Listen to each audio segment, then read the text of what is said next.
नमस्कार, आप सभी का स्वागत है डीआरवी न्यूज़ में। मैं पायल शुक्ला। आज यहाँ हम गरवारे इंस्टीट्यूट में विश्व पर्यावरण दिवस के उपलक्ष्य में उपस्थित हुए हैं। यहाँ पे कई तरह के कार्यक्रमों का आयोजन किया गया, जैसे कि पेड़ पौधे लगाना और साथ ही अलग अलग तरह की कंपनियाँ आकर पर्यावरण संकट से किस तरह से रक्षा की जाए, इस पर अपनी अपनी प्रतिक्रिया प्रकट किए हैं। तो सबसे पहले आपको बता दें कि 1972 में सर्वप्रथम स्वीडन में ऐसी घोषणा, संयुक्त राष्ट्र संघ द्वारा ऐसी घोषणा की गई कि जो भी पर्यावरण का नुकसान हो रहा है तो उसकी रक्षा कैसे की जाए। और उसी के बाद 1972 के बाद 5 जून 1973 में सर्वप्रथम स्पष्ट रूप से एक कानूनी तौर पर विश्व पर्यावरण दिवस मनाया गया, जो कि स्वीडन के स्टॉकहोम में बनाया गया था। और उस समय भी ये विश्व पर्यावरण दिवस की थीम थी ओनली वन अर्थ। तो वही सेम अर्थ इस बार अर्थात 2022 में भी है ओनली वन अर्थ, अर्थात सिर्फ और सिर्फ एक पृथ्वी, जिसका अर्थ होता है प्रकृति के साथ सद्भावना के रूप में बनाए रखना। तो आपको बता दें कि 2018 में ये विश्व पर्यावरण दिवस के रूप में भारत ने इसकी मेजबानी की थी और उस समय थीम था प्लास्टिक बीट पॉल्यूशन। तो आइए आज आपको बताते हैं कि अगर आंकड़ों पर गौर किया जाए तो 2 अरब कचरे इस समय समुद्र में फेंके जा रहे हैं सिर्फ और सिर्फ भारत में। और इस समय 200 मिलियन लोग जो होते हैं वो एक प्रदूषित वातावरण में अपना जीवन यापन करें, जो कि काफ़ी संकटमय प्रतीत होता है। आपको बता दें कि पेड़ पौधे काट दिए जा रहे हैं, जिससे कि सांस लेना काफ़ी मुश्किल हो जा रहा है। और साथ ही हर 8 सेकेंड में एक व्यक्ति या एक बच्चा सिर्फ और सिर्फ दूषित पानी पीने की वजह से मर रहा है। और इसी पर्यावरण संकट की वजह से ज़मीन का भूस्खलन हो रहा है, बाढ़ आ रही है, चक्रवात आ रहे हैं, बरसात हो रही है, बादल फट रहे हैं, जैसे कई तरह की समस्याएं जो हो रही है वो पहले की कंपेयर में और भी विकराल रूप ग्रहण कर ले रही है अपनी। और साथ ही आपको बता दें कि सिर्फ इस पर्यावरण संकट का असर मानव पे ही नहीं बल्कि संपूर्ण सृष्टि पर पड़ रहा है। और जैसे कि हमें भी पता है कि जैव विविधता का संरक्षण करना यह भी हमारा महत्वपूर्ण उद्देश्य है, क्योंकि पृथ्वी निर्मिति में जैव विविधता का अपना एक महत्वपूर्ण उद्देश्य है, अर्थात उसकी निर्मिति में जैव विविधता अपना एक अहम भूमिका निभाती है। तो आपको बात यदि अंतर्राष्ट्रीय स्तर पर करें तो हर वर्ष अलग अलग तरह के समारोह और कार्यक्रमों का आयोजन होता है इसी पर्यावरण संकट से रक्षा करने को लेकर।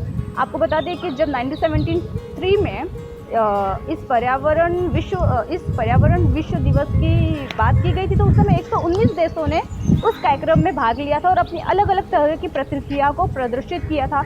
आपको बता दें कि संपूर्ण विश्व को एक साथ होकर पर्यावरण की समस्या से निपटारा करना होगा, अतः तभी हम मनुष्य की स्वामित्व को बचा सकेंगे, अन्यथा समस्या और भी विकराल या और भी बड़ी हो सकती है। वैसे अगर संपूर्ण देश मिलकर एक साथ होकर पर्यावरण संकट से रक्षा कर सकेगी तो उसके लिए बड़े बड़े और छोटे छोटे पैमाने पर कई तरह के कार्यक्रमों का आयोजन किया जा सकता है। जैसे कि पहले तो प्लास्टिक को पूरी तरह से नकारना और जो भी कारखानों से निकल रहे धुएं या कचरा उस पर कुछ समय के लिए या थोड़े टाइम के लिए प्रतिबंधित करना, या जो कचरे वो ज़्यादा कर रहे हैं उसे कम करने का प्रयास करना। साथ ही जो धुएं निकल रहे हैं और जो ध्वनि की समस्या हैं और जो भोजन की व्यवस्थिता है उसको बनाए रखना और गीले और सूखे कचरे की व्यवस्था बनाए रखना। और साथ ही लोगों में पर्यावरण क्लब की स्थापना करके पर्यावरण जागरूक अभियान के प्रति लोगों को आकर्षित करना। ऐसे कई तरह के कार्यक्रम करके हम पर्यावरण के संकट से लोगों को बचा सकते हैं।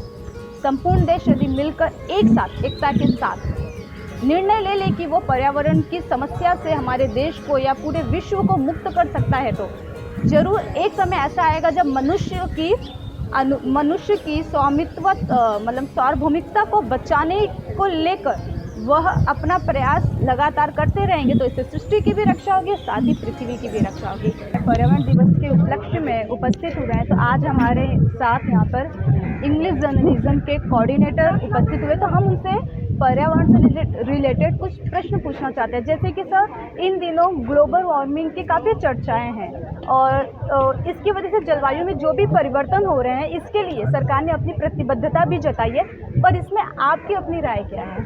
देखिए, चर्चा हो रही है इसलिए ग्लोबल वार्मिंग हुई है। चर्चा नहीं होती तो ग्लोबल वार्मिंग की ज़रूरत ही नहीं होती। तो एक कहावत है कि अगर आप पौधे को if you plant trees will save you. But अभी क्या हो रहा है कि सब अपने आप को बचा रहे हैं, प्लांट्स को कोई नहीं बचा रहा है। इसलिए आपने क्लाइमेटिक कंडीशंस को चेंज होते हुए देखा रहेगा। हम बॉम्बे में रहते हैं, एक टाइम ऐसा था कि जून के फर्स्ट वीक में बारिश स्टार्ट होती थी, और अभी भी जून के फर्स्ट वीक में आज की तारीख में आप देख रहे हैं कि कितनी कड़क धूप है। तो इससे हमको पता चल रहा है कि इकोलॉजिकल साइकिल ही चेंज हो चुकी है। तो इस पे हमको चर्चा कम, अभी एक्शन पे ज़्यादा ध्यान देना पड़ेगा। आई थिंक प्लानिंग के अलावा एक्शन प्लान पे ज़्यादा फोकस करना ज़रूरी है। तो इससे हमको स्कूल, कॉलेजेस, यूनिवर्सिटीज़ से स्टार्ट करना पड़ेगा और घर से भी स्टार्ट करना पड़ेगा। तो अगर हर एक व्यक्ति अगर एक प्लांट भी ट्री करता है तो आई थिंक 135 करोड़ की आबादी जो है, तो इतने ट्रीज भी हो जाएंगे तो फिर काफ़ी इससे चेंजेस आ सकते हैं हमारे कंडीशंस में। बात करें अंतर्राष्ट्रीय स्तर पर, तो ये जो भी भारत में पर्यावरणीय समस्या है, इससे अंतर्राष्ट्रीय स्तर पर कितना सहयोग मिल रहा है भारत को? जी देखिए, एक 90s में क्योटो प्रोटोकॉल करके जो एक इक्वेशन बनाया था कि इतना कार्बन एमिशंस की लिमिट है, तो उसको इंडिया ने सिग्नेटरी है, इंडिया रेटिफाई नहीं किया है, क्योंकि अगर रेटिफाई करोगे तो आपकी अकाउंटेबिलिटी बढ़ जाती है।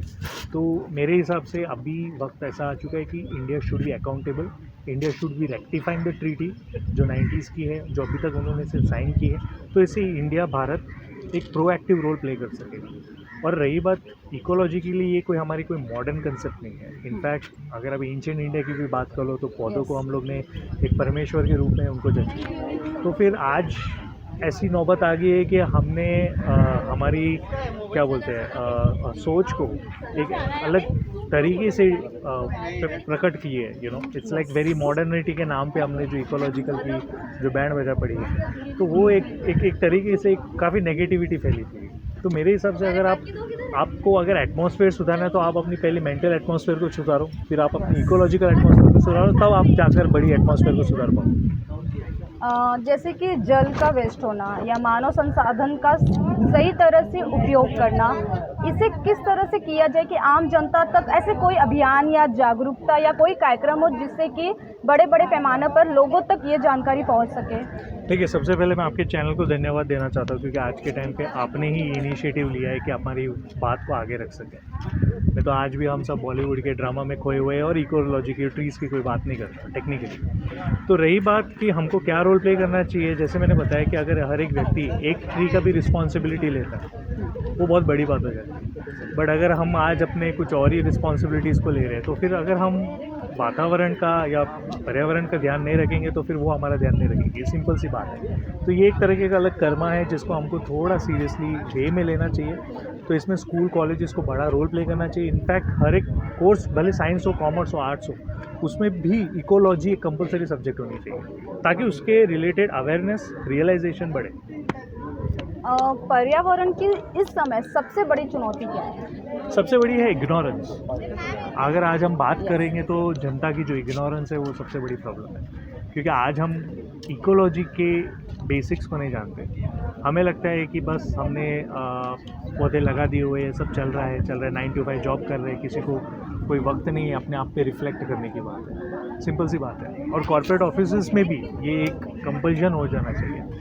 जिस तरीके से हम टैक्स को कंपल्शन किए, वैसे ट्रीज़ को भी कंपल्शन करना चाहिए। So it should be a matter of 2 T's, you understand. तो इससे आने वाली जनरेशन को एक अलग लेसन प्लान मिलना चाहिए। अभी के जो पॉलिसी मेकर्स है, लेजिस्लेटर्स है, इनको और मीडिया के साथ मिलकर एक कंपल्शन, एक स्लॉट इकोलॉजी की तरफ देना चाहिए। जैसे ये लोग पॉलिटिक्स और बॉलीवुड को देते हैं, वैसे मिनिमम अगर 30 मिनट्स भी मिल जाए, काफ़ी बड़ा रेवोल्यूशन हो जाएगा। कारिता के स्टूडेंट हैं, उनसे पर्यावरण से रिलेटेड कुछ क्वेश्चन पूछते हैं। जैसे कि सर, ये जो खेती थी वो पहले पारंपरिक खेती थी और आज अपारंपरिक खेती हो रही है, तो आपका क्या मानना है कि उससे प्रदूषण कितना बढ़ गया है? मॅडम, तुम्ही जे हा जो प्रश्न विचारला तो अतिशय सुंदरपैकी विचारलेला आहे। जे पहिल्याचं जे पर्यावरण होतं ते आता नाही आहे, परंतु आता जी यंत्रसामुग्री जी आलेली आहे आणि त्या यंत्रसामुग्रीमुळे आज हे पर्यावरण फार नाहीसं झालेलं एकदम ते, आणि त्याच्यासाठी आपल्याला ते पर्यावरण जिवंत ठेवायचं आहे। आणि हे पर्यावरण प्रत्येकाने जर समजा जिवंत ठेवलं तर नक्कीच याचा कुठेतरी आपल्या जवळजवळ 1 अब्ज 41 कोटी लोकांना फायदा होणार आहे। सर, जैसे कि कचरे का सही तरह से प्रबंधन अब भी नहीं हो रहा है, तो इसके तरीके क्या हो सकते हैं जिससे वो व्यवस्थित हो सके? जैसे गीला कचरा सूखा कचरा है तो बनाया अलग अलग उसके लिए पेटी, लेकिन वो यूज़ नहीं हो रहा है। तो आप ऐसा क्या कहेंगे कि वो सही तरह से व्यवस्थित हो सके और पर्यावरण की रक्षा हो सके? बघा, मी महापालिकेमध्ये होतो कामात, सर्व्हिसला मी महापालिकेमध्ये होतो. त्यावेळेस देखील आम्ही अनाऊन्समेंट करायचो की तुमचा ओला कचरा सुका कचरा याचं बायफर्केशन करून जो ओला कचरा आहे ते येणारी जी डस्टबिन येणारी जी गाडी आहे त्याच्यामध्ये तुम्ही डिपॉझिट करायचा आहे, आणि जो सुका कचरा आहे त्याला पर किलो 10 रुपीज, 1 किलोला 10 रुपये हे तुम्हाला मिळेल. आणि जसा तुमचा कचरा 10 किलो 20 किलो असेल त्याप्रमाणे तुम्हाला पैसे भेटेल, आणि तो कचरा आमच्याकडे द्या. मग आम्ही तो कचरा काय करणार, एक खड्डा करून त्याच्यामध्ये तो टाकणार, जेणेकरून कुठेही अशी घाण होणार नाही. ही त्यावेळेस आम्ही 2006, 5, 4, 3मध्ये आम्ही अनाऊन्समेंट केलेली आहे, आणि त्यावेळेस कुठेतरी तो कचरा कमी झाला होता आणि पर्यावरणाला पूरक असं काम आम्ही त्यावेळेस केलेलं होतं. फिलहाल के लिए इतना ही, परंतु आज जैसे कि 5 जून को विश्व पर्यावरण दिवस के रूप में आप अपनी खुद एक शपथ लीजिए कि आप आने वाले समय में कोशिश करेंगे कि पर्यावरण की संकट या पर्यावरण की जो भी समस्या उससे निपटारा कर सके. फिलहाल के लिए इतना ही, जल्दी एक नई जानकारी के साथ पुनः उपस्थित होंगे. तब तक के लिए मुझे और मेरी DRV टीम को दीजिए इजाज़त. धन्यवाद.